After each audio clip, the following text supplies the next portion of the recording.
First of all, I like to thank all the participants and the guests of this International Oppressed Peoples Conference. I am really sorry to all the guests who have been faced problems and been threatened by the ICT police, and the media is also prevented to come and give coverage to the conference. What happens here today is evident that what has been happening in Balochistan from the last 75 years. If you want to know what's happening in Balochistan, trace out from the day first one, from the day when Baloch, a young man, was presented in the court, firstly abducted and then presented in the court, then his mutilated body was found. And from 23rd November till this day, 21st of January, every single day is evidence of state atrocities, state genocidal policies.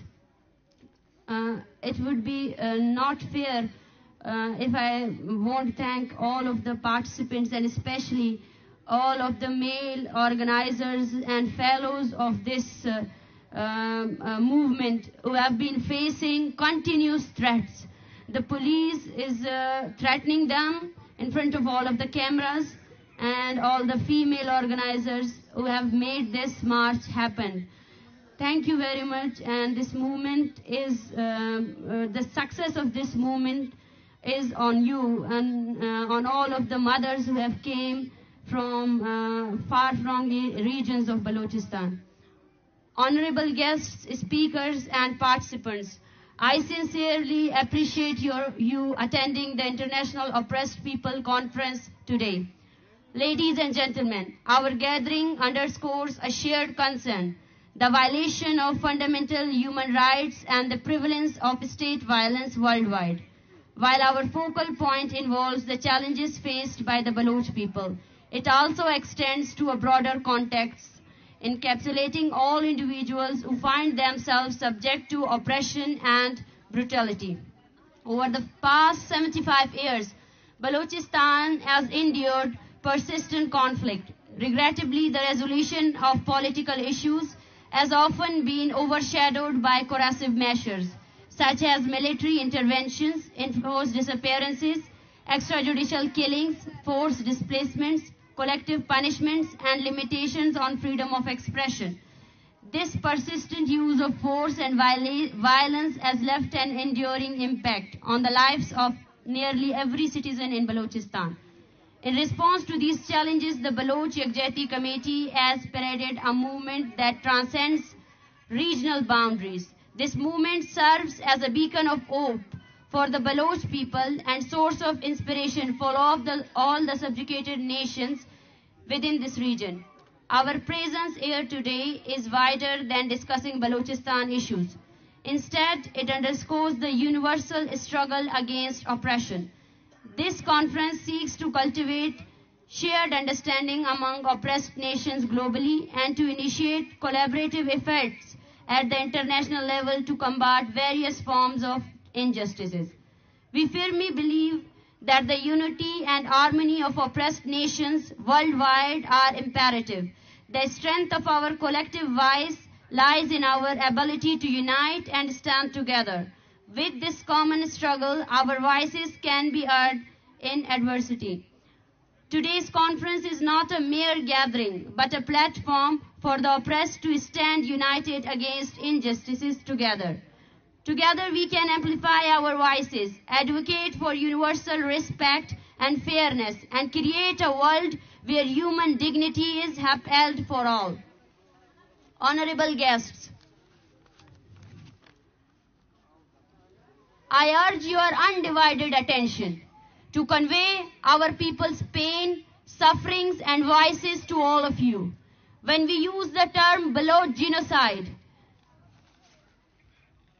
we are often told that it is an exaggerated expression and that there is no genocide in Balochistan. Today I say to all those that in a region where there is a graveyard of unknown mutilated bodies is established, where children search for their beloved fathers on their streets, instead of attending schools, where hundreds of people are collectively killed and their mutilated bodies are dumped in mass graves, where women became victims of collective punishment and 80-year-old mothers protest on the streets, awaiting their children forcibly disappeared for the last 18 years. If all this does not constitute genocide in your eyes, then you need to create a new word in your dictionary for these atrocities. Balochistan is currently witnessing military operations, enforced disappearances, extrajudicial killings, and forced displacements, which are affecting thousands of lives. While I wish to present the painful stories of every family and individual in Balochistan, it is impossible to share thousands of painful stories in this brief speech. Hence, I will highlight major oppressive incidents in Balochistan. In January 2014, 2 mass graves were discovered in Tutak area of Ghuzdar, district Balochistan. According to human rights organization, there were approximately 169 mutilated bodies, with only 2 of them have been identified. They were those who have been previously forcibly disappeared. The rest of the bodies were unrecognizable. Ponder upon them, the massacre of Baloch people in Balochistan has been normalized, considering these 169 were not animals but human beings. Imagine the pain with which they were killed and dumped into mass graves, providing a glimpse into the dire situation faced by the Baloch nation in their homeland, Balochistan. For those who believe that human rights violations in Balochistan are confined to enforced disappearances, I draw their attention to another painful problem that is also created by the violent state. Thousands of people of Balochistan have been forcibly disappeared from their hometowns in Balochistan.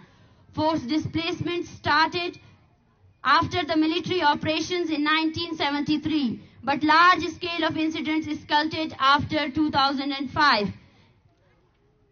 During the 2005 military operations, many peoples, including areas like Dera Bukti, Kolu, Kahan, Avaran, Kolwa, Mashke, Jau, Balgatar, Shapuk, and Dasht.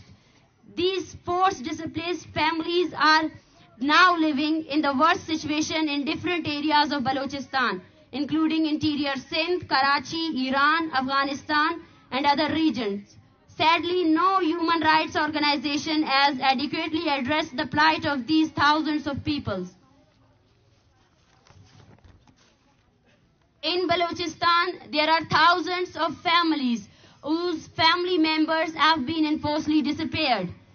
And I think I don't need to provide any reference or evidence for this, because today in this conference, there are dozens of families before you whose loved ones have been enforcedly disappeared.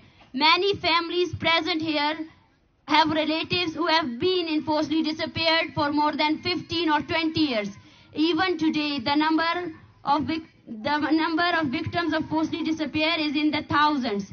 And the most crucial aspect is that the person who is enforcedly disappeared not only endures difficulties, but the entire family of this person suffers for years. The thousands of families before you serves as an example of this.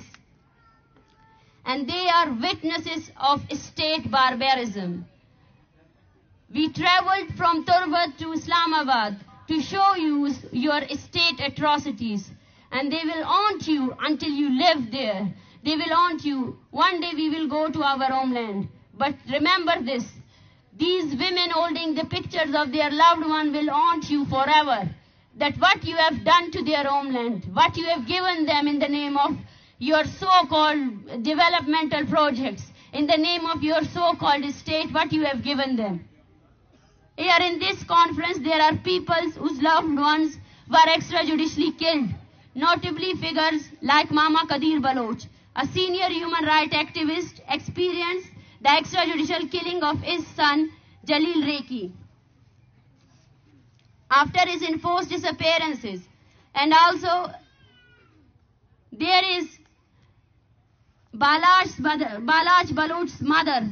Baloch, who faced the same fate, being extrajudicially killed after his enforced disappearances. Even after being presented in court, I received the mutilated body of my father, Ghaffar Lango, after 2 years of his enforced disappearances. Over the past 20 years, numerous military operations have been conducted in the name of security in areas like Dera Bukti, Kolu, Kahan, Avaran, Mashke, Jao, Tutak, Balgatar, Dasht, Bolan, and many other areas. These operations resulted in the deaths of hundreds of innocent people, and thousands were displaced from their native villages and towns. Unfortunately, these operations continue to this day in different parts of Balochistan. Like still Pakistan wants to invade Balochistan, like still Pakistan wants to displace people in Balochistan. This was just a brief story of oppression in Balochistan. After hearing this account, I hope you will not say that the term genocide is exaggerated, but we will say that the genocide term is a small term. People around the world have to discover a new word that could fit what Baloch is suffering back in their homeland. Ladies and gentlemen, in this region where we reside, all oppressed nations including Pashtuns, Sindhis, Muajirs, Hazara, Shias and Gilgitis are also victims of forced disappearances and extrajudicial killings. From the Khyber Pakhtunkhwa mountains to the Karachi Sea, thousands are deprived of freedom of expression and basic human rights. Some are oppressed based on their ethnic and religious identity, while others are silenced from raising their voices for their rights. Political leaders like Manzoor Pashtun have been continuously and unlawfully detained from the last 2 months for advocating Pashtun rights. For the past 20 years, the Hazara community has been facing mass killings based on their religious identity. Sindhis, Muajirs and Shias are also experiencing forced disappearances and extrajudicial killings.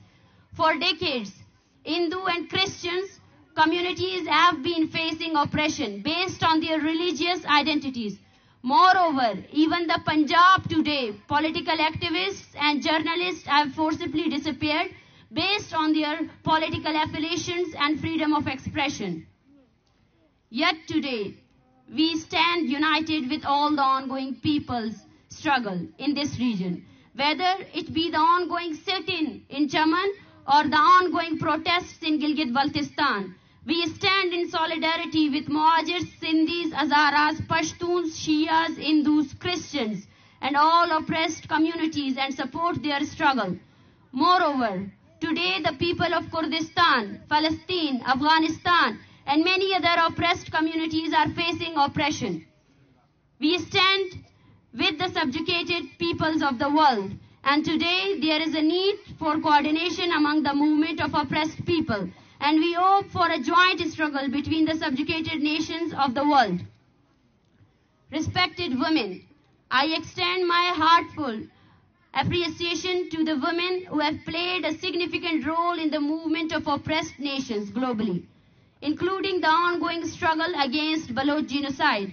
I firmly believe that the involvement of women in any movement is crucial. Women constitute an integral part of our society, and their exclusion from any struggle based solely on gender is unjust. It is particularly important for women of subjugated nations to actively participate in the struggle, as they are subjected to extreme oppression. And without the participation of women, no struggle is efficient and no struggle is called people's struggle.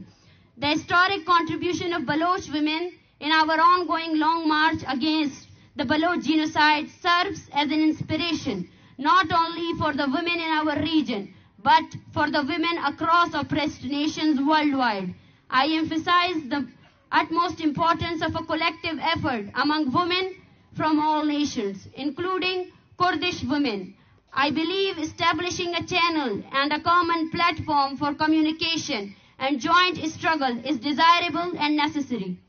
Honorable human rights activists and journalists, I extend my utmost gratitude to all the human rights activists and journalists who have played a constructive role in this movement, becoming the voice for the voiceless. Simultaneously, we appeal to all those human rights organizations, journalists and human rights activists to stand in solidarity with the struggles of oppressed nations worldwide, including the Baloch nation, and amplify their voices. It is crucial to bring to this attention that state institutions are persistently employing force and violence in the ongoing movement against the Baloch genocide, adopting a consistently aggressive stance to suppress this movement.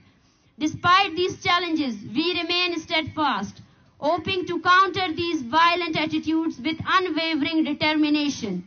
In this challenging time, we seek your support and assistance and trust that you will stand by us and you will witness with us what state is doing. Ladies and gentlemen, this International Conference of Oppressed People aims to promote unity among oppressed peoples globally, including those in this region. We comprehend the global oppression faced by the oppressed people today. And to end this oppression, it is imperative to foster solidarity in the struggles of oppressed peoples worldwide, alongside those in this region. Finally, on behalf of the Baloch Executive Committee, I express deep gratitude to the peoples of all oppressed nations, the honorable guests and speakers, and everyone who contributed to the success of this conference and also to the success of this movement, who are with us and who will be with us whenever we urge their support. Thank you very much.